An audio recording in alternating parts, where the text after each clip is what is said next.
최쌤의 투자 스텝업. 네, 교보증권 여의도 지점 최성환 부장입니다. 반갑습니다.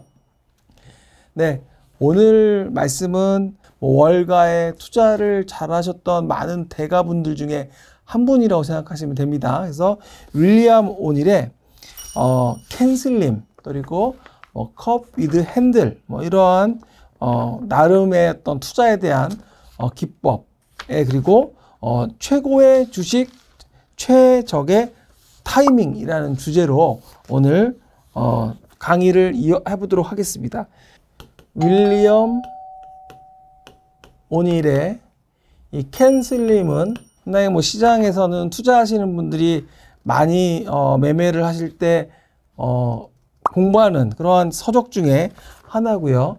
그리고 또 하나가 그 중에 그 책에 나오는 것 중에 하나가 컵 위드 핸들. 그래서 이게 이제 하나의 약자가 되기도 하고요. 그리고 이거는 이제 그림으로 이제 그려지게 됩니다. 그래서 컵 위드 핸들을 잠깐 말씀을 드리면, 이게 이런 식의, 그러니까 컵이 있고요. 그리고 여기에 핸들이 있는 거죠. 손잡이가 있다고 생각하시면 되는데, 그러니까 손잡이가 달린 컵이라고 생각을 하시면 되는데요. 여기에 보면 이 주가가 이런 식으로 움직이는데, 여기가 올라갈 때가 30% 이상 상승을 하고, 그리고 요 하락은 50% 미만의 하락을 해야 되고, 또 요 기간은 V자가 아닌 U자형으로 이렇게 돼서, 요게 이제 대개는 3에서 6개월 정도 소요가 되고, 그리고 여기서 다시 조정을 받는데요. 여기를 구간을 조금 나눠보면, 여기는 이제 하락 조정이잖아요. 이 조정 기간이 마이너스 10에서 15% 정도. 그리고 여기 특히 거래량이 요 구간에서는 적고요. 요 구간에서는 많은데, 주목할 포인트는 바로 이제 요 고점, 전고점을 넘어서는 요 구간에 거래량이 폭발적으로 거래량이 터지면서 이런 시세가 나게 되는 겁니다. 이게 이제 컵 위드 핸들, 그리고 이제 윌리엄 오닐이 투자를 할 때 생각했던 캔슬링과 좀 엮어서 얘기한다면 최고의 주식과 최적의 타이밍이라는 겁니다. 그래서 그런 거 자세를 제가 이제 잠깐 요 컵 위드 핸들, 요 손잡이가 달린 컵의 그 예를 한 기업의 차트를 잠깐 보면서 좀 말씀을 드려보도록 하겠습니다. 차트를 보시겠는데요. 잘 아시는 회사인데요. 이제 예전에 올해 최고 많이 올랐던 기업입니다. 보시게 되면 요 구간을 잘 보시면 이제 이렇게 원형으로 들어가다가 이거는 그 아까 말씀드렸던 기간과 상관없이 말씀을 드리는 건데요. 요 손잡이가 생기고, 손잡이를 돌파할 때 거래량을 보시면 거래량이 크게 증가하죠. 그러니까 조정받고, 그리고 손잡이가 생기고, 이 고점을 넘어설 때 거래량이 터지는, 그러니까 요 이후에 시세가 꽤 올라갔던 그런 종목입니다. 그러니까 우리가 컵 위드 핸들이라는 종목을 볼 때는 이렇게 앞전에 시세가 많이 났고, 이후에 이렇게 완만한 조정 이후에 다시 한번 전고점에서 조정을 받고 돌파하는 순간, 손잡이에서 거래량이 많이 터질 때, 이거를 컵 위드 핸들에 대한 모양으로 하나 제가 예시를 드렸는데요. 물론 이러한 그 예시를 드렸던 부분이 어떤 차트에는 맞기도 하고, 어떤 차트에는 틀리기도 하고, 약간 후행적인 부분이 분명히 기술적 분석은 있는데요.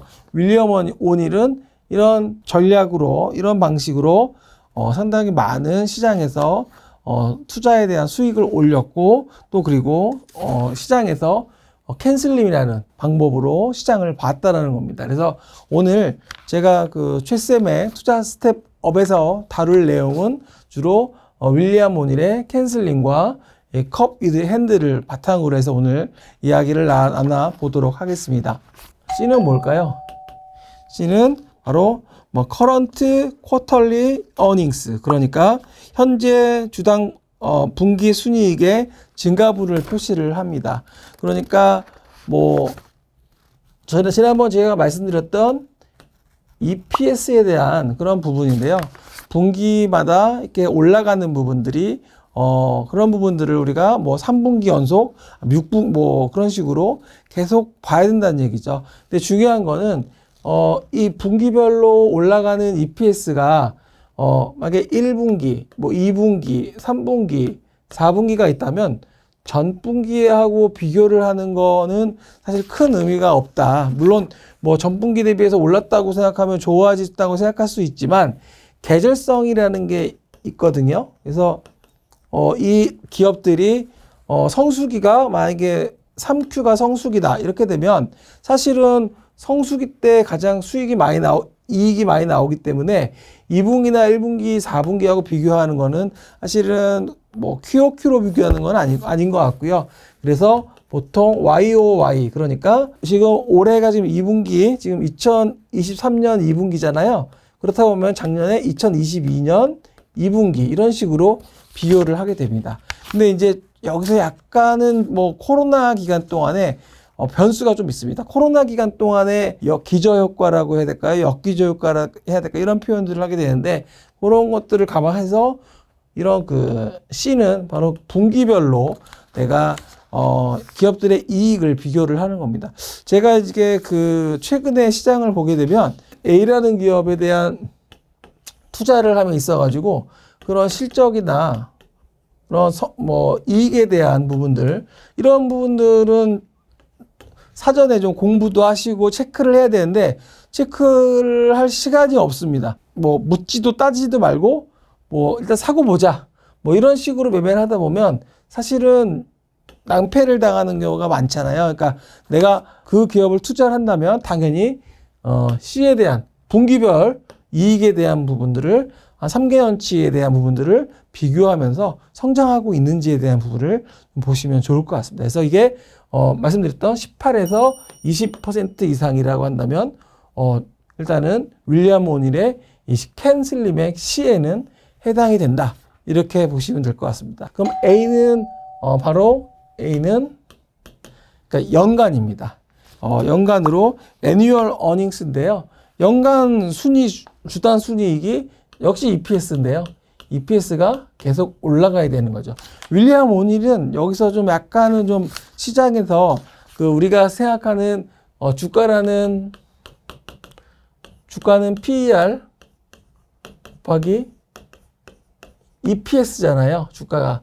그러니까 그러다 보니까 주로 PER보다는 EPS에 당연히 신경을 써야 된다. PER에 대해서는 크게 신경 쓰지 않고 EPS에 대한 증가분, EPS가 올라가면 당연히 주가가 올라간다. 이 부분을 지금 강조를 계속 하고 있는 겁니다. 그래서 실적에 대한 부분이라서 그리고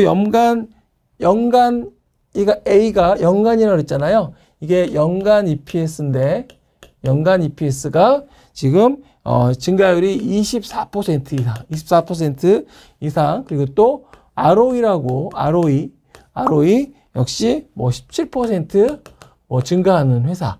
그래서 ROE와 그리고 EPS가 연간 수익이 증가하는 회사. 그런 회사를 또 봐야 된다. 그래서 켄슬림의 C와 A는 그러니까 결국엔 EPS에 대한 분기냐 아니면 이게 연간이냐에 대한 차이로 좀 보시면 좋을 것 같습니다. 그래서 CA 그래서 요 두 가지가 포인트 중에 하나고요. 그럼 다음에 켄은 어떤 걸까요? 자, 켄슬림의 N은 바로 new에 들어가는 N입니다. 이 N은 new라고 보시면 됩니다. new의 어떤 거냐면 프로덕트, 새로운 신제품, new management, 새로운 경영, 그리고 신고가, new high. 그러니까 신고가라는 것도 당연히 새로운 거잖아요. 그래서 이 N은 굉장히 좀 중요한 또 포인트로 보고 있는데요. 지금 시장에서 지금 신제품, 새로운 것에 대한 오늘은 제가 오늘 방송을 찍는 날 지금 시장에서 지금 신제품으로 새로운 테마로 형성된 게 하나가 있습니다. 전도체.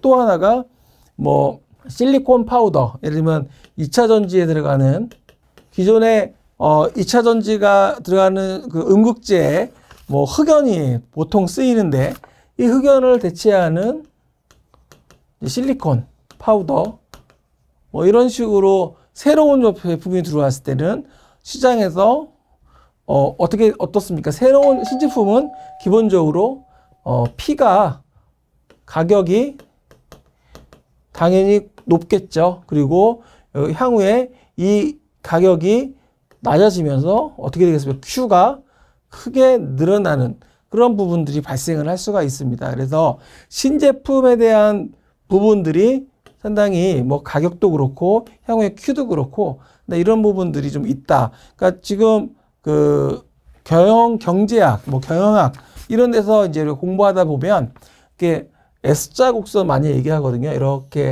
이게 이제 산업 곡선이라고 한다면 바로 여기가 이제 새로 도입시기고 도입기고 이때는 가격이 비싸지만 Q가 별로 안 들어가는 시기고 이제 요때가 이제 뭐 P도 빠지면서 Q가 궁극적으로 느는 구간인데 요 구간 예를 들면 전기차로 따지면 전기차가 지금 이제 요 구간에 앞으로 들어갈 수 있다는 거죠. 요 이후에는 어떻게 됩니까? 이게 성숙기가 되는 거죠.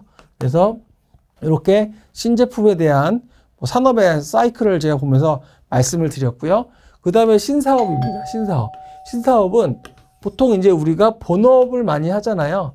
본업을 많이 한다면 뭐 제가 본업이 증권사 직원입니다. 본업인데 이렇게 방송에서 이제 거기에 대한 투자에 대한 이야기들을 이렇게 유튜브를 통해서 이게 저희 투자자분들한테 소개할 수 있는 부분들. 그러니까 본업도 있지만 이 본업의 외에 추가적인 부분들이 이제 신사업, 성장성으로 붙는 거죠. 그래서 향후에 제 얘기를 잠깐 드렸지만 이게 얘가 이게 맞는지는 모르겠지만 어쨌든 기존에 하던 회사들이 2차 전지를 갑자기 하겠다.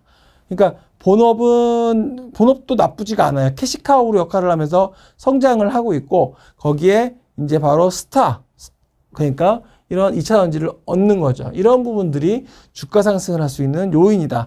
그리고 신고가. 앞서 제가 컵 위드 핸들 이렇게 말씀을 드렸잖아요.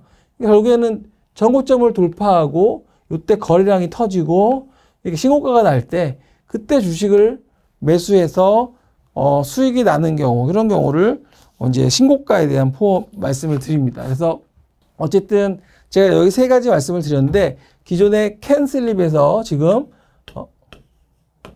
그러니까 두 개는 EPS라고 말씀을 드리겠다고 한다면 여기는 뉴 세 개를 말씀을 드렸고요. 다음 시간에는 캔슬립의 슬림에 대한 이야기를 더 이어나가도록 하겠습니다.